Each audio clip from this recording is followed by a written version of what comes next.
Hello, everyone. My name is Yona, and welcome back. You are either watching this from my Patreon or YouTube membership premium. And I just want to say thank you for joining me today.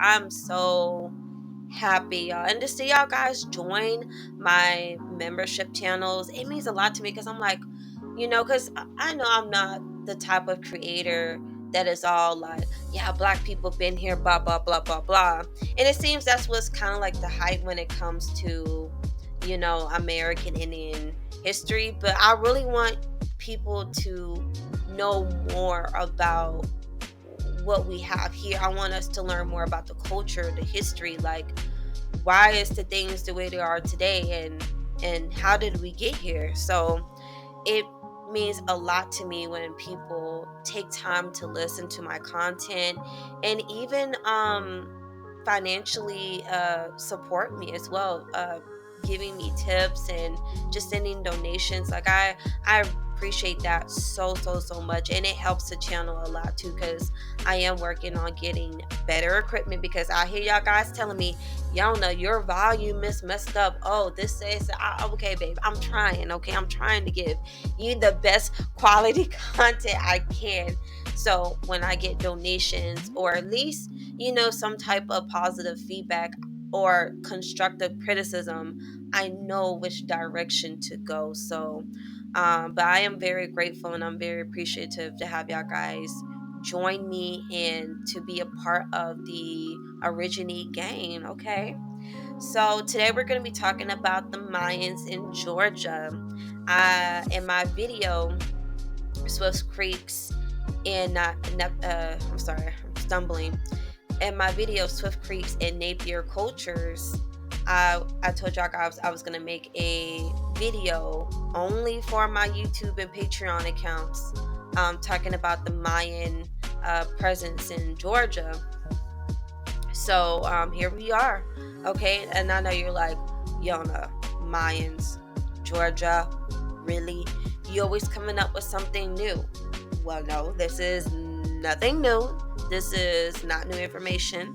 This is something many researchers and storytellers have mentioned over the past hundreds of years, but we just never really heard about it.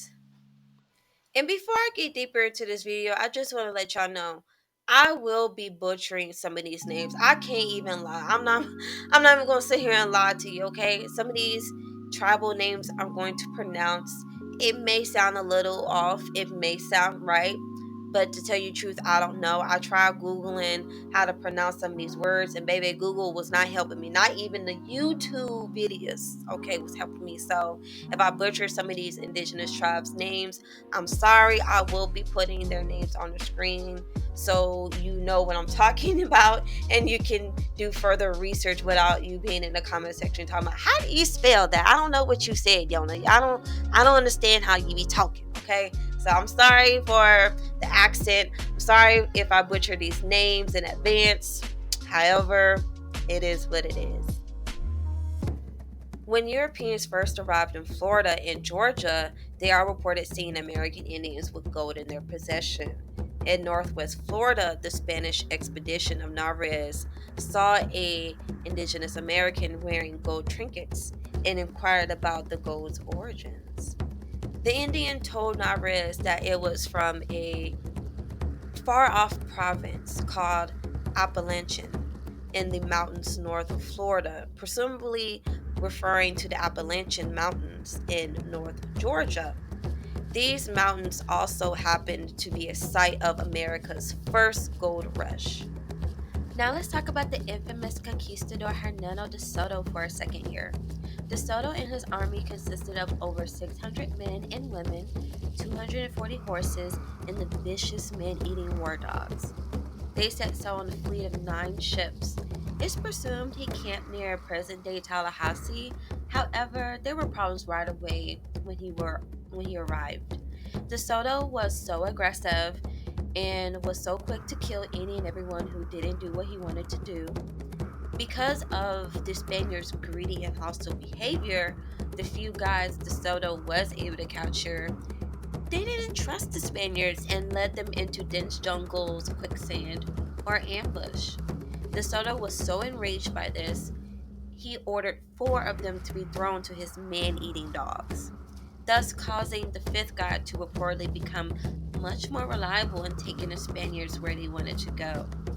Furthermore, De Soto came across a village called Uquintan, where he and his starving men saw an abundance of corn.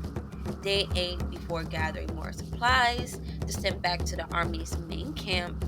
Unfortunately for De Soto, and well, great for the indigenous people, the Spaniards only found corn, because we can only imagine what they would have done if they actually did find the buttloads of gold they was looking for, right? Oh my god, okay. So O'Kale's village was typical of any other Indian towns. A few logs, no gold, no silver or riches.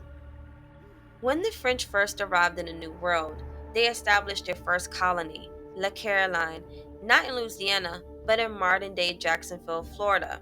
As they entered the St. Johns River, they came across a local Tumaqua tribe wearing large gold plates around their necks and gold trinkets around their legs. When asked where they got the gold from, they also said it came from the northern mountains of the province of Appalachian. This is puzzling because archaeologists have discovered very few gold artifacts in American Indian archaeological sites in the region. The question of who was mining the gold and what they were doing with it remains unanswered. Let's back up here a bit. It is no surprise of the Mayan influence in the southern United States, or even in Georgia for this matter. A Creek Indian named Richard Thornton went on a hike with his dogs in Georgia's highest mountain in the Trap Rock Gap area. Near the base of the mountain, Thornton found ruins of around 154 masonry walls, terraces, rock ruins, retaining walls, and also signs of irrigation systems that are similar to Maya ruins and indicate early Maya presence. He studied petroglyphs at Chalk Rock Gap, where he found evidence of Maya designs.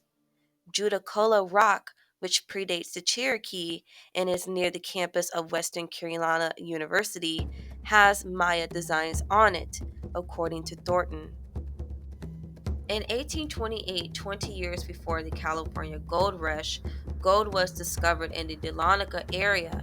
It was discovered entirely by mistake when Benjamin Parks, a deer hunter, tripped over a rock 2.5 miles south of what is now Dahlonega. The Dahlonega Gold Belt is a large gold deposit in Georgia that stretches from Alabama to North Carolina and has at least 217 mining or prospecting sites. A volcanic island arc chain formed outbound of what is now the eastern United States around 540 million years ago, roughly 290 million years before the dinosaurs. Between the cracks of the seafloor, gold was found alongside island arc basalts. The entire ocean floor, and eventually the volcanic island arc, was then shoved beneath the southeastern edge of North America due to plate tectonic changes. The volcanic gold deposits were reorganized and concentrated into the thin, stringy veins of quartzite that can still be found in Dahlonega today. During this period of intense metamorphism caused by the collision of North America and the island arc. The Patano were the people who mined the gold in North Georgia, they told the French. These Florida Tumaqua were at war with this tribe in the North Georgia mountains, and they agreed to take the French to the gold mines in exchange for assistance in fighting their hated enemies. This raises another question. Why would a Florida tribe be at odds with a North Georgia tribe? What kinds of interactions could they have had that would have resulted in open warfare? Surprisingly, just up the St. Johns River from these Tumaqua lived the Patani, the Panto related tribe. They lived in the province of Ocala, which is the name of the modern city of Ocala, Florida.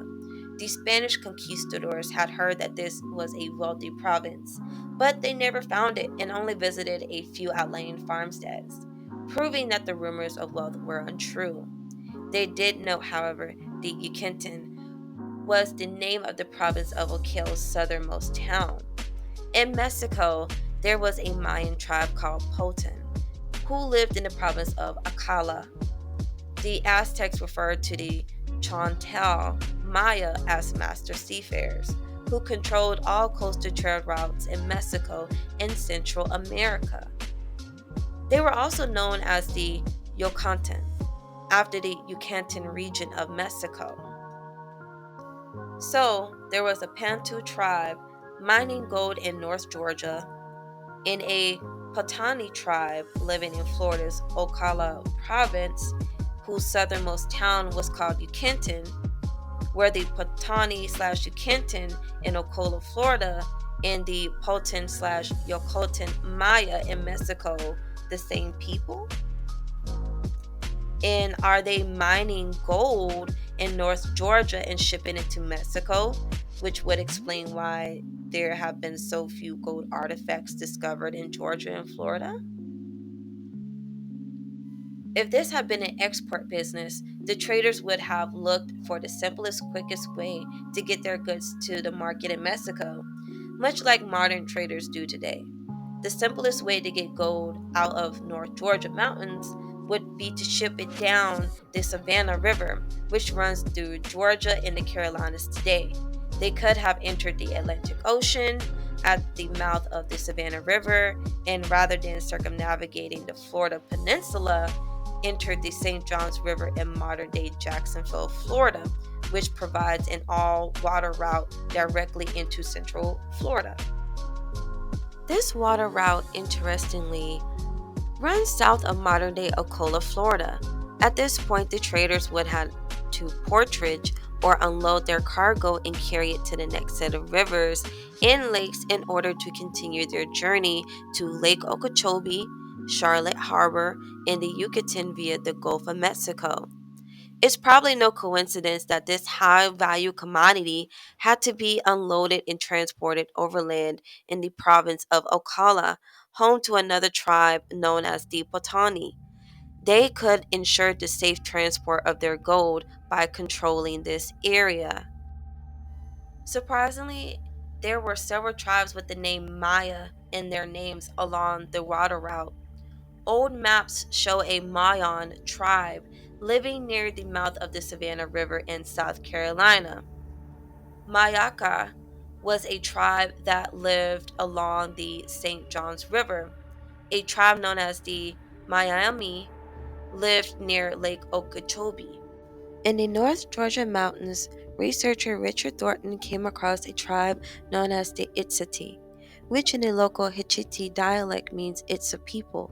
Scholars believe the Itza Maya were closely related to, or the same as the Potan Maya, who built the great city of Chichen Itza in the Yucatan.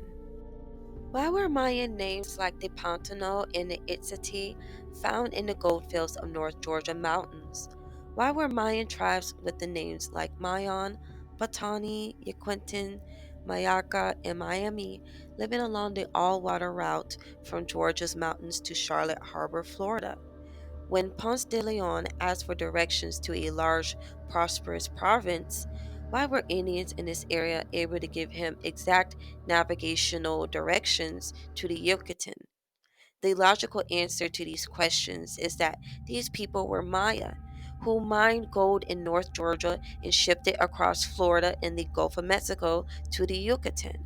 But only more archaeological research will provide a definitive answer. And that is all for today's video. Thank you guys so much for tuning in and supporting me. I appreciate it so much. And until the next time, bye.